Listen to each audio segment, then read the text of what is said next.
بھی چاہیے، ہمیں برداشت بھی چاہیے، اور ہمیں صرف ذہن میں یہ رکھنا ہے کہ ہم یہاں اپنی اصلاح کے لیے آئے ہیں، ہم سیکھنے کے لیے آئے ہیں، ہم کسی کو برا بھلا کہنے کے لیے نہیں آئے، نہ ہم کسی کے جذبات کو ٹھیس پہنچانے کے لیے آئے ہیں، لیکن میرا یہ حق ہے کہ میں آپ بھائیوں تک صحیح بات پہنچا دوں، اور آپ بھائیوں کا یہ حق ہے کہ جو صحیح بات ہے اس کو مان لیں، اس لیے کہ قیامت کے دن اللہ کے سامنے کوئی شخص یہ نہیں کہہ سکے گا اے اللہ مجھے علم نہیں تھا اس لیے میں نے یہ جو ہے توحید نہیں سمجھ سکا، اس لیے کہ اللہ تعالیٰ نے یہ وعدہ تو ہمارے سے عالم ارواح میں لے لیا، عالم ارواح میں اللہ نے پوچھ لیا الست بربکم، کیا میں تمہارا رب نہیں ہوں؟ ساری روحوں نے کہا قالوا بلا، اے اللہ کیوں نہیں، تو ہی ہمارا رب ہے۔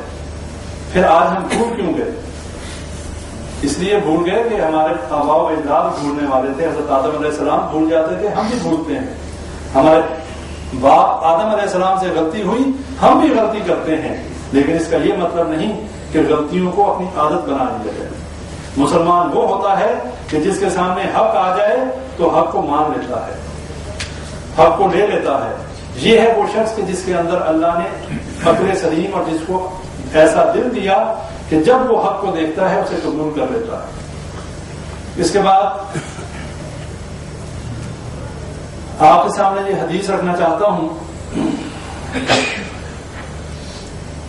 متفق علیہ حدیث ہے، نبی صلی اللہ علیہ وسلم سے عبادہ بن صامت رضی اللہ عنہ روایت کرتے ہیں قال رسول اللہ صلی اللہ علیہ وسلم من شہد ان لا الہ الا اللہ وحدہ لا شریک لہ وان محمدا عبدہ ورسولہ وان عیسیٰ عبد اللہ ورسولہ وکلمتہ القاها الی مریم وروح منہم والجنۃ حق ونار حق ادخلہ الجنہ علی ما کان من عملہ۔ یہ حدیث میں نے پہلے جو آپ لوگوں کے سامنے بتایا کہ جس شخص نے عقیدہ توحید کو سمجھ لیا، اس پر عمل پیرا ہوا، اس کا کیسا بھی عمل ہو بالآخر وہ جنت میں چلا جائے گا، لیکن اس کا ایمان کن کن باتوں پہ ہونا چاہیے؟ ایک کہ اللہ ہی کو اپنا معبود سمجھتا ہو، نبی اکرم صلی اللہ علیہ وسلم کو اللہ کا بندہ اور اللہ کا رسول سمجھتا ہو۔ کیا سمجھتا ہو؟ عبدہ ورسولہ، اللہ کا بندہ اور اللہ کا رسول، یہ اللہ یہ کلمے کے جز ہیں ہمارے، عبدہ ورسولہ۔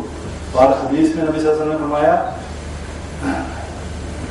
کہ مجھے اس طریقے سے نہ بڑھانا جس طریقے سے عیسائیوں نے عیسیٰ علیہ السلام کو بڑھایا۔ کیا کہا عیسیٰ علیہ السلام کو؟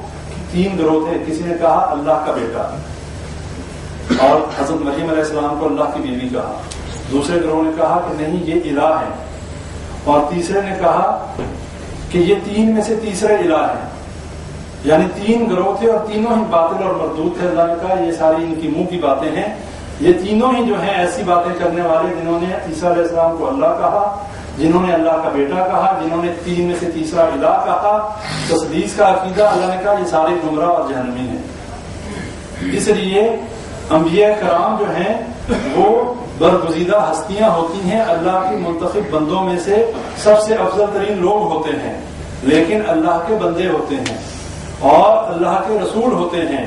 ہمیں دین میں غلو نہیں کرنا چاہیے، لا تغلو فی الدین، کہ دین میں غلو نہ کرو، کسی کو بھی اس کی شان سے زیادہ مت بڑھاؤ، اس لیے کہ عیسائیوں نے یہ کام کیا تو اللہ نے ان کو جہنمی ہونے کا سرٹیفکیٹ دے دیا۔ جب انہوں نے عیسیٰ علیہ السلام کو ان کی محبت میں آ کے کہا کہ یہ تو اللہ کے بیٹے ہیں، کیوں؟ اس لیے کہ وہ کلمہ ان کے سے پیدا ہوئے، ان لوگوں نے اس چیز کو سمجھا کہ ان کا تو باپ نہیں، کچھ نے کہا کہ یہ اللہ کے بیٹے ہیں، اور کچھ نے نعوذ باللہ معاذ اللہ ان کی شان میں گستاخیاں کی اور کہا ان کا تو نسب ہی صحیح ہے، نعوذ باللہ۔ کیوں؟ اس لیے کہ بغیر باپ کے پیدا ہوئے۔ آج کے دور میں یہ کام ہو تو ہر بندہ جو ہے اس کے ذہن میں یہی بات آئے گی، لیکن اللہ نے کہا یہ میرا معجزہ ہے، میرے کلمہ کن سے یہ پیدا ہوا۔ کیسے؟ کہ جیسے حضرت آدم علیہ السلام کو تو نہ باپ تھے نہ ماں تھی، اور حضرت عیسیٰ علیہ السلام کی ماں تھی لیکن باپ نہیں تھے، عالم ارواح میں ان کی روح موجود تھی، یہ نہیں تھا کہ عالم ارواح میں موجود تھی، یہ روحوں میں موجود تھے، لیکن فرق یہ پڑا کہ اللہ نے کلمہ کن کہا اور حضرت جبریل علیہ السلام ان کی روح کو جو ہے پھونک کے ذریعے انہوں نے حضرت مریم علیہ السلام نے جو ہے اس کو پھونک دیا۔ اس لیے افراط اور تفریط نہیں ہونی چاہیے، نہ تو انبیاء صلحاء کی شان میں اتنا غلو کیا جائے کہ ہم نعوذ باللہ معاذ اللہ اللہ کے درجے پہ لے جائیں، اور نہ ان کی شان کو گھٹانا چاہیے کہ جس سے ان کی توہین ہو. یہ دونوں باتیں غلط ہیں. جو چیز ہمیں بتائی گئی ہمیں وہی کہنا چاہیے، اس سے زیادہ کچھ نہیں کہنا چاہیے. لہذا یہ امت جو ہے یہ تمام انبیاء کرام پر ایمان لاتی ہے. ہمارے ایمان کا یہ بھی حصہ ہے اللہ پر ایمان، رسولوں پر ایمان، اور حضرت عیسیٰ علیہ السلام کو ہم اللہ کا نبی مانتے ہیں. اس کے بعد جنت جو ہے وہ حق ہے، دوزخ جو ہے حق ہے. الجنت حق ونار حق. جو جنت اور دوزخ کے حق ہونے کو مان گیا، اللہ کہتا ہے جو جیسا بھی عمل ہوا اس کا وہ ملا کے جنت میں داخل ہوگا. اور یہ جنت اور دوزخ کو حق ماننا کیوں ضروری ہے؟ اس لیے کہ جو شخص یہ مانتا ہے کہ ہاں اچھے کام کروں گا تو جنت میں جاؤں گا، اور اگر برے کام کروں گا تو جہنم میں جاؤں گا، تو اس کے بعد پھر ظاہری بات ہے وہ انسان جنت میں جانے کی کوشش کرے گا. پھر کوئی جان بوجھ کے آگ میں تو چھلانگ نہیں مارتا. آج کی دنیا میں کوئی شخص ہے کہ جو آگ میں جل رہی ہوا بیچ میں کود جائے.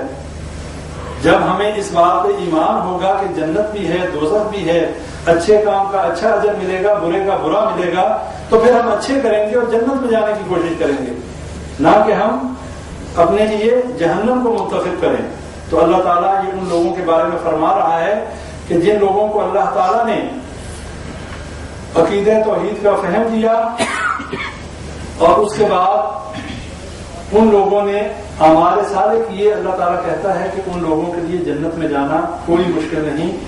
حضرت موسیٰ علیہ السلام حدیث میں آتا ہے، مرفوع حدیث ہے، اللہ سے کہا کہ اے اللہ مجھے کوئی ایسا ذکر بتائیں کہ جو میں کروں اور جس سے میں تیرا ذکر کروں اور تیرے سے دعا کیا کروں، مجھے کوئی ایسا ذکر بتائیں. اللہ نے کہا کہ لا الہ الا اللہ پڑھا کر.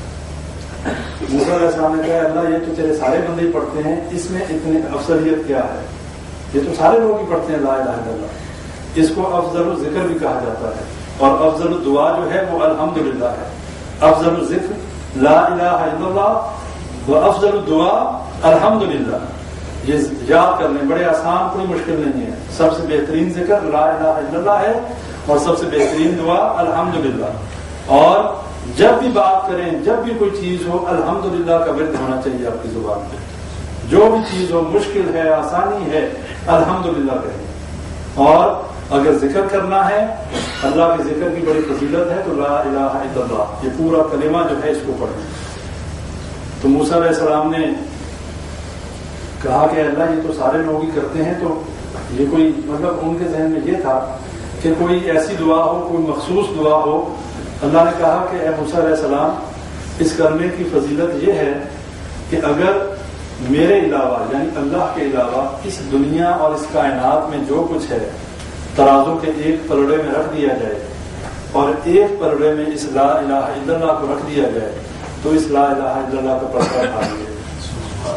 یہ اس کرنے کی فضیلت ہے کہ اللہ کے علاوہ اس کائنات میں جو کچھ ہے، ساتوں زمین ساتوں آسمان جو کچھ ہے، سارا کچھ ترازو کے ایک پلڑے میں ہو اور ایک پلڑے میں یہ لا الہ الا اللہ کا کلمہ ہو تو یہ کلمے والا پلڑا بھاری ہوگا. اور ایک اور حدیث میں یہ بات آتی ہے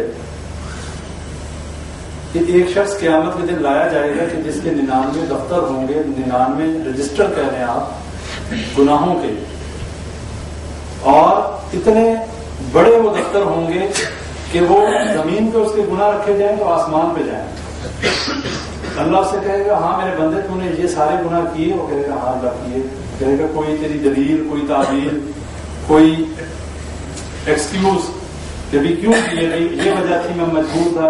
اس نے کہا نہیں اللہ کوئی دلیل، کوئی میرے پاس کچھ نہیں، میں نے کیے، میرے پاس کوئی ایسی تعبیر نہیں ہے کہ میں کہوں کہ اس وجہ سے کی. اللہ کہے کوئی نیک عمل ہے تیرے پاس؟ وہ کہے گا اللہ مجھے نیک عمل بھی کوئی یاد نہیں آتا کہ میں نے کوئی کیا ہو جو تیرے دربار میں پیش کروں، نیک عمل بھی کوئی نہیں. اللہ کہے گا تیری ایک نیکی ہے میرے پاس. یہ دیکھیں یہ اللہ تعالیٰ کا غفور الرحیم ہونا. لیکن یہ بات سمجھنے والی ہے، جس کا مطلب یہ نہیں ہے کہ ہم لوگ گناہوں پہ اصرار کریں اور یہ سمجھیں کہ اللہ غفور الرحیم ہے. اللہ نے کہا کہ تیری ایک نیکی ہے میرے پاس. اس نے کہا اللہ میرے اتنے دفتر بڑے بڑے گناہوں کے، اس کے مقابلے میں وہ ایک نیکی کی کیا حیثیت ہے، کیا وقت ہے؟ اللہ فرشتوں سے کہے گا اس کی نیکی لاؤ. وہ کلمہ لا الہ الا اللہ کی لائی جائے گی پرچی.